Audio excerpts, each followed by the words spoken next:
eu sou Thaís Timbó, gerente jurídica do Sindicato dos Médicos, e estamos hoje com mais um episódio do Descomplica Jurídico. E nós vamos abordar a nova resolução que o Conselho Federal de Medicina lançou sobre a publicidade médica. Resolução essa que passou por um longo processo de discussão perante os conselhos e especialidades médicas e hoje norteia aí as relações do profissional médico com a mídia, com suas redes sociais e etc. E hoje a gente trouxe o Dr. João Paulo Martins, convidado, muito obrigada pela participação, para abordar um pouco sobre esse tema. Olá a todos, primeiramente agradecer o convite do Sindicato dos Médicos através da doutora Thaís. Meu nome é João Paulo, sou advogado, especialista em Direito Médico, sou especialista pela Fundação do Ministério Público do Estado do Rio Grande do Sul. Hoje, meu escritório atua defendendo os interesses dos médicos e dos profissionais da saúde. Perfeito, doutor. Doutor João Paulo, quais foram as principais mudanças que essa resolução trouxe para a categoria médica, com implicabilidade, inclusive, perante a sociedade? Pronto, essa resolução ela ainda vai ser bastante discutida, né? Vão ter diversas consultas ainda ao Conselho Federal, aos conselhos regionais, então ela vai ser bastante discutida. Mas, na minha opinião, as principais mudanças que essa resolução trouxe: autorização do antes e depois, com ressalvas, autorização de reposts por médicos, né? A famosa, quando o médico reposta uma foto, uma publicação de terceiros, autorização de divulgação de pós-graduado, com o nome não especialista em caixa alta, e autorização de agendamentos de consulta, divulgação de preços de consultas e procedimentos. Então, para mim, essas foram as principais mudanças. Perfeito. Eu acredito que a publicação do antes e depois, né, o temido antes e depois, que a gente sabe que foi bem falado, inclusive acredito eu que foram um dos principais motivos dessa resolução ter saído logo, até porque os profissionais médicos se sentiam em desvantagem em relação às outras profissões que tinham essa possibilidade de fazer essa reportagem. Vamos falar um pouco de como precisa ser operacionalizado esse antes e depois pelo profissional médico. Pronto, com relação ao antes e depois, o médico ele tem que entender que ele não pode, de maneira alguma, identificar o paciente, tal. Ele tem que explicar ali as indicações terapêuticas daquele caso clínico, daquele quadro clínico daquele paciente. Vamos supor que ele fez uma rinoplastia, ele vai postar o antes e o depois. Ele vai explicar na legenda para que serve a rinoplastia, para quem ela é indicada, quais são os possíveis riscos e efeitos colaterais daquela rinoplastia, e não somente postar ali o antes e depois. Lembrando que o durante ele não é permitido, né? Durante o procedimento. Perfeito. Então, assim, a gente percebe que essa publicação ela tem um caráter principalmente educativo, né? Eu não posso fazer, inclusive, como se fosse uma venda, até porque a medicina é uma medicina de meio, não é de resultado, né?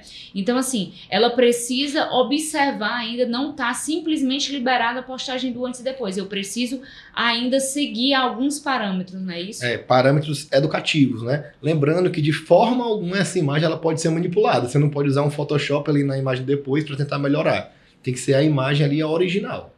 Perfeito, perfeito. Eu acho que isso mostra, inclusive de forma fiel, né? Essa proibição de edição de imagem mostra fiel o que o profissional conseguiu fazer com a terapêutica utilizada e dentro daquele caso em específico, que eu acho que isso é muito importante ser analisado caso a caso.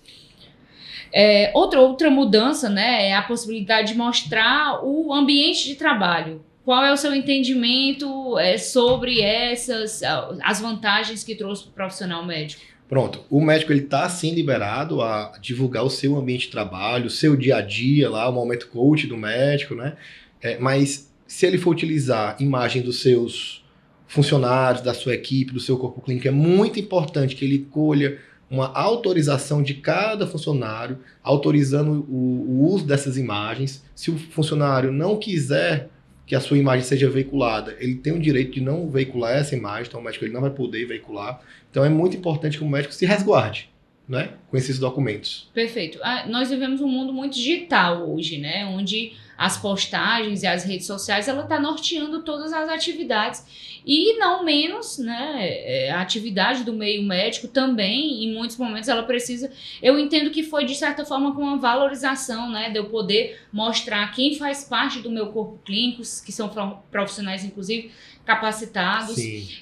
Eu tenho também ali atrelado a isso uma possibilidade também de divulgar que eu tenho um serviço na minha clínica extra-medicina, no caso, por exemplo, eu posso agora divulgar também que eu tenho, se eu sou um traumatologista, que eu tenho um serviço de fisioterapia na minha clínica, não é isso? Perfeito, serviços correlatos, né? Você pode estar indicando uma farmácia, uma ótica, você pode estar indicando um biomédico que trabalha com você ou trabalha em parceria com você, serviços correlatos ao seu, né? Agora, lembrando que se eu indicar uma ótica ou uma farmácia, eu não posso ser investidor, e o médico não pode ser investidor daquela farmácia ou daquela ótica, né? Perfeito, até porque eu não posso fazer direcionamento de utilização de produtos, porque complica.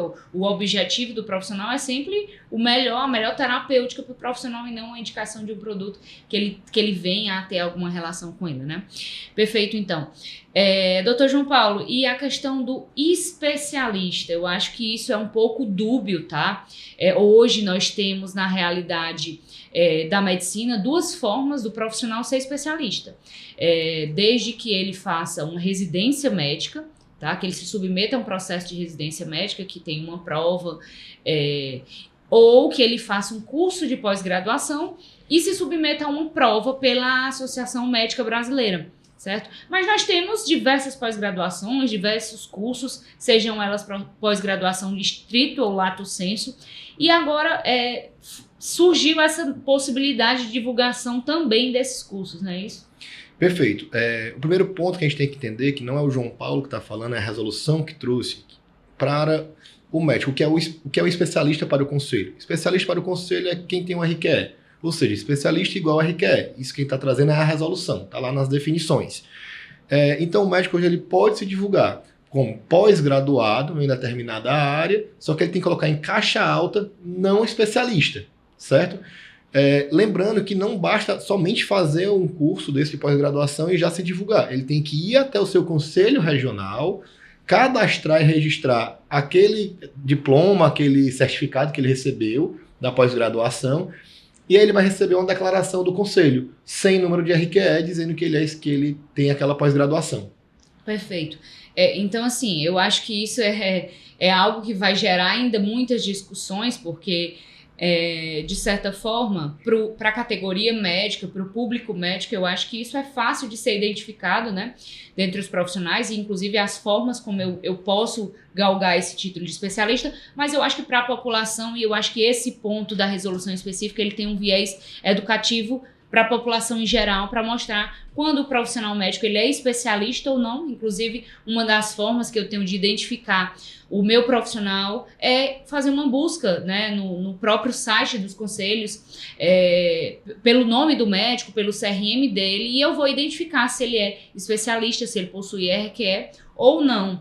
Mas agora, depois dessa publicação dessa resolução, nós vamos ter essa possibilidade com essa identificação, mas de que ele tem apenas um curso a mais sobre aquela área, mas não necessariamente é especialista. Perfeito.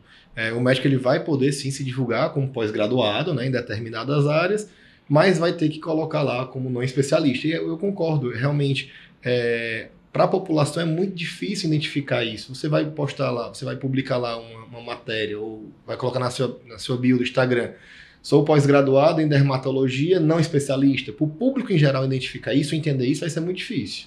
Perfeito. Cabe a nós fazermos essa divulgação, não só para a categoria médica, quanto para a população, né?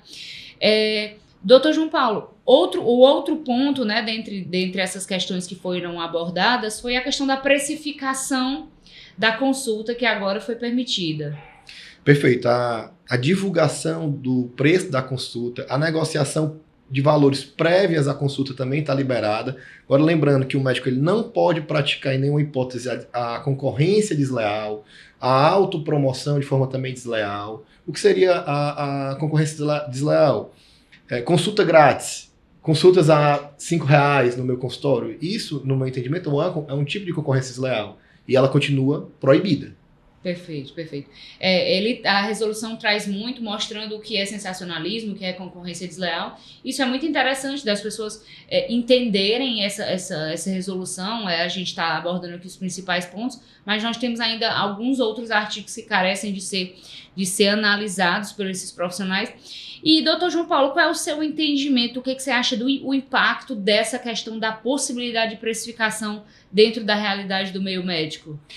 Eu acredito que vai trazer mais transparências, porque determinados serviços, determinadas consultas, você consegue sim já divulgar uma precificação. Agora, claro, é importante que o médico ou a clínica ela coloque lá, de alguma forma, em letras menores, ou não, que esse valor pode ser alterado após a consulta, após a anamnese, porque tão somente naquele momento que o médico vai ter real noção do quadro clínico daquele paciente. Então, é importante prever que pode vir a ser alterado, mas eu acho que traz mais transparência. Do mesmo jeito que o médico poder divulgar o local do seu consultório, que antes não podia, poder divulgar formas de recebimentos, cartão, Pix, débito, enfim, cheque, né, que ninguém usa mais, mas pode divulgar. Poder divulgar também formas de agendar a sua consulta, seja por um site, seja por um link, seja por WhatsApp. Então, eu acho que isso traz mais transparência, né, na relação médico-paciente. E o próprio Código de Defesa do Consumidor ele já pede isso, né? Tem uma grande discussão se cabe o Código de Defesa do Consumidor ou não na relação médico-paciente, mas a gente sabe que os tribunais vêm aplicando. Então, o próprio Código de Defesa do Consumidor ele pede isso, essa transparência, né? Perfeito. Nós temos, sem dúvidas, isso é uma discussão do meio jurídico sobre essa relação consumerista do médico e do paciente, né? Então, tem ali a subsidiariedade do Código de Consumidor sendo aplicada dentro das nuances da resolução médica, e eu acho que a gente precisa analisar o cenário como um todo. Eu confesso, que eu acho que já era para ser possível. Eu acho que, inclusive, essa resolução passou por 3 anos longos aí de discussão. Nós ainda temos em vigor uma resolução de 40, né, que está em vigor, mas nós temos essa de 2011, e aí temos um misto aí, uma coxa de retalhos de legislação mesmo a ser estudada sobre o caso. E eu penso só também que, de certa forma, eu tenho uma possibilidade de trazer, e aí eu acho que cabe aos conselhos regionais ficarem muito atentos quanto a isso, no sentido de que, infelizmente, eu vou permitir que algumas clínicas, alguns profissionais divulguem uma consulta médica com preços aviltantes, que eu considero ser muito prejudicial para a categoria médica. Eu entendo que hoje a categoria médica, que é uma categoria diferenciada, ela, com essa possibilidade, eu acabo gerando uma certa liberação a pessoas que têm uma má fé nesse sentido, de causar um aviltamento dos valores das consultas. De certa forma, eu deixo ali uma brecha, mas, como a gente já mencionou, essa resolução ainda está passível de maturação, né? É uma resolução que tem aí um prazo a ser implementada de fato, não está ainda em validade. E durante todo esse período eu acho que vai caber a gente e assessorias jurídicas fazermos essas consultas, né, aos conselhos, ao CODAME, de como iremos operacionalizar isso. Essa resolução entra em vigor apenas em 2024, não é, doutor? Isso, apenas em março de 2024. Mas só voltando aqui um ponto, Thaís, clínicas ou planos de saúde, operadores de planos de saúde que porventura venham divulgar preços aviltantes, ou alguma outra infração a essa resolução, lembrando que o diretor técnico, médico da clínica, ele responde, né? Perfeito. Isso é muito importante, a gente, inclusive, ressaltar a importância do diretor técnico, né? Sim. Às vezes as pessoas não entendem muito bem, ou não está muito bem explicada lá, mas o diretor técnico, ele tem, inclusive, responsabilização direta, não só sobre esse ponto, como vários outros pontos, né? Se o diretor técnico de um hospital, tem um médico lá que trabalha nesse hospital e está descumprindo lá alguma forma essa legislação nova, seja por uma propaganda ilegal, irregular, o diretor técnico ele responde solidariamente. Claro que a conduta ela é individualizada. O diretor técnico vai responder por falha na prestação de fiscalização, no dever de fiscalização, e o médico vai responder solidariamente na sua conduta de propaganda irregular, né? Então, ambos respondem, mas com as condutas individualizadas. Então, se tiver uma clínica divulgando preços exorbitantes, o diretor técnico dessa clínica ele pode responder. Perfeito. Isso é muito importante que os conselhos fiquem mais atentos a essas análises, essas fiscalizações quanto a isso.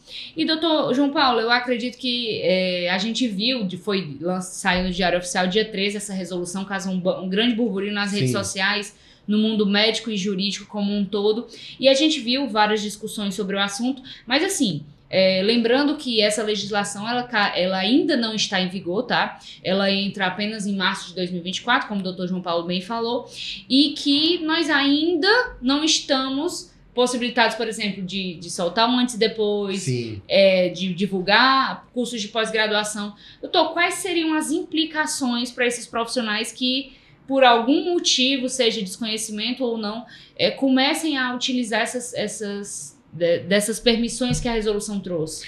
Pronto, a resolução que está válida hoje ainda é a resolução de 2011, a resolução anterior a essa. Essa resolução ela foi publicada, mas não está valendo ainda, falando da forma coloquial. Só vai passar a ter validade em março de 2024.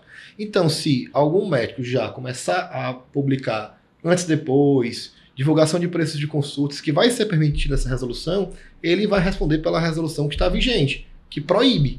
Então, pode sim ter um processo ético, pode sim ter uma fiscalização do conselho, pode ser chamar para tomar um cafezinho lá na Codam para conversar, para entender o que está acontecendo.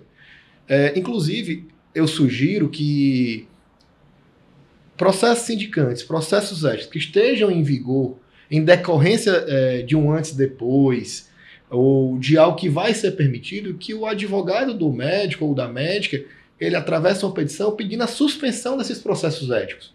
Dizendo o quê? Daqui a 180 dias vai entrar uma nova resolução que vai ser permitido. Então vamos suspender até entrar aquela resolução. Caso esteja com prazo para o CFM, também atravessar uma petição explicando isso. E até sugiro, caso já tenha sido condenado anteriormente e não cabe mais recurso, pedir uma revisão da pena. O CPEP ele permite essa solicitação de revisão. Então eu sugiro que possa sim ser pedida essa revisão. Perfeito. Então a gente tem que ficar aí, o alerta, né, a profissionais médicos que eventualmente estejam respondendo por quaisquer processos éticos que tenham a ver com o que vai ser permitido nessa resolução, para pedir eventual suspensão, eventual revisão, né, do que vê, desde que a publicação ou a infração que ele eventualmente tenha cometido esteja em consonância com as novas regras dessa resolução, né? Vale lembrar isso também. Que o grande mote assim, dessa resolução, que ela frisa muito em todos os momentos em que ela faz diversos tipos de possibilidades novas, da não identificação do paciente. E isso a gente teve um ponto que a gente considera até interessante, que é a famosa selfie, né? O profissional agora pode fazer a selfie com o seu paciente. A selfie ela está permitida, o profissional ele pode fazer a selfie, ele pode fazer o repost, como a gente falou. Agora tem essa estranheza, né? Porque o código, a resolução diz o quê? Você não pode identificar o paciente. Porém, no repost e numa selfie, você vai estar identificando o paciente. Então, no meu entendimento, e como a gente bem falou no início, vai ter muita discussão ainda a respeito dessa resolução. No meu entendimento, o médico não pode, ou a médica não pode identificar o paciente no momento do procedimento, no momento da consulta. Agora, posteriormente a esse momento, numa selfie ou no repost, ele vai poder ser identificado sem nenhum problema. Perfeito. Isso é importante para não causar uma certa confusão, né? Eu não posso identificar o paciente, mas eu posso repostar ele, eu posso ter a questão da selfie. E o repost, né, como a gente falou no começo, ele precisa seguir os mesmos ditames dessa resolução. Perfeito, porque o repost, ele passa a valer como? A partir que você faz o repost, ele é como se fosse uma autopublicação, uma publicação própria. Então, se um paciente, ele porventura coloca lá o melhor médico, o que possui o melhor equipamento, mensagens de um cunho mais sensacionalista, que é proibido pela resolução, e o médico reposta, o médico ele vai poder estar ali sendo fiscalizado pelo CRM. Porque, por mais que tenha sido um repost, passa a ser com postagens próprias. Perfeito. Eu acho que essa resolução traz para a gente, e seremos chamados bem mais de burocratas por nortear, e eu acho que é muito importante, inclusive, que as assessorias de marketing, que as pessoas que cuidam das redes sociais dos profissionais, fiquem atentos a isso, né, doutor? Uma questão importante é que existe a diferença da rede social pessoal do profissional médico e da rede social pública. Só que existem muitas redes sociais que são mistas, né?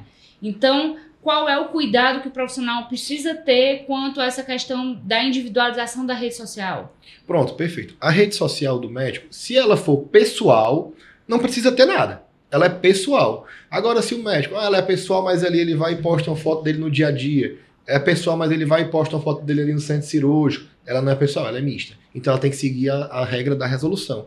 Quais seja, colocar lá o nome se ele quiser. Médico, colocar o CRM dele. Se for especialista, colocar o RQE. Se for divulgar pós-graduação, colocar lá pós-graduar em tal especialidade, sem não especialista em caixa alta. Então ele tem que seguir as regras dessa resolução. Perfeito. A gente, todas as redes sociais dos profissionais, e assim, vale lembrar que não existe hoje uma limitação de qual rede social o profissional médico tenha que utilizar ou não possa utilizar, não tem essa limitação, mas um ponto muito importante é que ele precisa se identificar como tal, que ele é médico, se ele for especialista com o RQE devido, ele precisa estruturar a bio dele, seja no Instagram, seja no site, as informações que consigam identificar, que façam com que o paciente, até porque, como a gente bem frisou, um dos intuitos dessa resolução é levar, mostrar ao paciente bastante esclarecimento sobre como ele deve operacionalizar. Um tema interessante também, doutor João Paulo, que a gente às vezes subestima, é que todas essas informações, elas também valem para publicações temporárias, que é o que a gente conhece como stories, né? Perfeito. Eu entendo que o médico ele tem que colocar na biografia, ele tem que colocar lá em todos os posts deles, as informações, ele é médico, o CRM dele e o RQE, se ele for especialista, e nos stories também. Isso pode mudar, porque é uma resolução nova, então a gente ainda vai esperar, vai ter vários posicionamentos dos conselhos, vai ter vários posicionamentos do Conselho Federal de Medicina, então isso pode mudar. Nesse momento eu entendo que seja dessa forma, né? Eu trabalho para tentar resguardar os meus clientes médicos, né? Resguardar o interesse dele. Então eu sempre sugiro pecar pelo excesso. Não, sem dúvidas. Eu acho que a publicidade médica como um todo, e aí frisando novamente, nós vivemos em um mundo digital, e a gente sabe que as relações hoje, por mais que eu não, que eu tenha, inclusive no meu código de ética médica, que eu não posso tratar como causar mercantilização da medicina, que eu tenho que ter cuidado, mas eu hoje preciso adaptar, seja o meu consultório, seja meu atendimento à nova realidade, que é de uma exposição, de mostrar nas redes sociais, que é a forma que as pessoas mais conhecem o profissional, podem entender o conteúdo dele, a forma como ele trabalha, que precisam seguir alguns ditames, e aí a gente está trazendo esses pontos sobre isso. Doutor João Paulo, um ponto super interessante que eu acredito que vai dar uma relevância aos profissionais é a possibilidade de eu divulgar um aparelho que eu tenho na minha clínica, não é isso? Perfeito. A divulgação do aparelho, ela está permitida. Agora, você tem que divulgar para que serve aquele aparelho. Você pega ali o manual do aparelho e você vai ver para que ele foi liberado. Você pode divulgar aquilo. Agora, você não pode divulgar valores do aparelho, ou o que é o melhor aparelho, ou que esse aparelho vai te dar um resultado em tanto tempo. Você não pode divulgar dessa forma, né? Lembrando que os aparelhos eles têm que ser autorizados pela Anvisa e o tratamento para qual aquele aparelho serve tem que ser autorizado também e reconhecido pelo Conselho Federal de Medicina. Perfeito. Eu entendo que isso é uma forma de valorizar a minha clínica, o investimento que eu fiz, né? Sem dúvidas, o meu paciente, quando ele vai em loco, ele vai conhecer isso, mas sem dúvidas, eu tendo essa possibilidade de publicização agora, inclusive nas redes sociais, é uma forma também de atrair o meu cliente, não é isso? Perfeito. Lembrando que não pode divulgar a marca do aparelho, o nome do aparelho, né? Exatamente. É divulgar ali para que ele serve, realmente. Exatamente. Eu acho que essa resolução, um dos grandes objetivos dessa resolução é eu mostrar as terapêuticas envolvidas durante o processo, seja ela em um processo de cirúrgico ou um aparelho, quais são os benefícios que ela vai trazer ao paciente.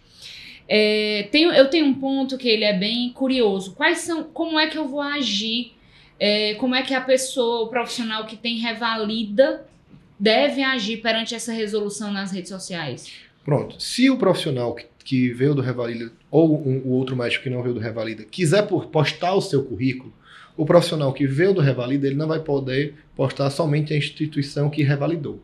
Ele vai ter que colocar lá, médico formado, um exemplo, na Universidade da Bolívia, revalidado pela instituição no Brasil tal. Ele vai ter que postar dessa forma. Mas aí é uma opção do médico, se ele vai querer postar o seu currículo ou não. Entendi, perfeito. Só que eu tenho que fazer, a resolução trouxe essa obrigatoriedade de eu mostrar as duas instituições, tanto a qual eu me formei quanto a qual eu revalidei. É uma obrigação. Né? É uma obrigação. Assim, essa questão do revalida é algo que a gente trata sempre aqui, que a gente entende a importância disso, e eu acho que você mostrar, claro que cabe ao profissional escolher ou não divulgar, mas eu preciso ser transparente com o processo ao qual eu me graduei, não é isso? Perfeito, é transparência. Essa resolução também está trazendo muita transparência na relação médico-paciente, né? Entendi. Doutor João Paulo, é muito comum que as assessorias jurídicas, as assessorias de comunicação utilizem os bancos de imagens, certo? E quais são os cuidados que eu preciso ter com isso? Pronto, o banco de imagem, ele pode ser próprio, como pode ser terceiro. Se for próprio, mais uma vez, pedir ali a autorização do paciente, tá? E o paciente ele pode revogar aquela autorização a qualquer momento. Se for de terceiro, sempre citar a fonte daquele banco de imagens, né?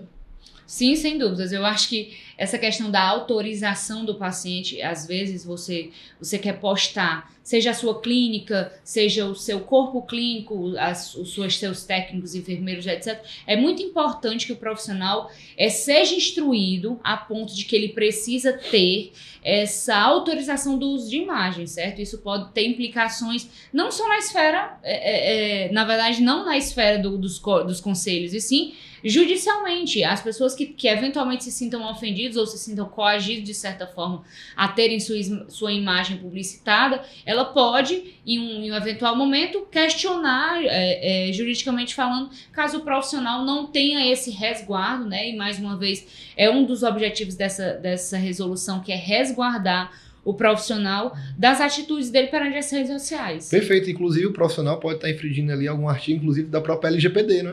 Exatamente, que norteia muito as relações, inclusive digitalmente. Sim, inclusive digitalmente. Principalmente, eu diria, né? Principalmente digitalmente, exato. Um ponto importante que o Dr. João Paulo trouxe foi um questionamento que ele recebeu, não é, sobre a possibilidade de retroagir. O que você entende sobre a possibilidade dessa norma retroagir?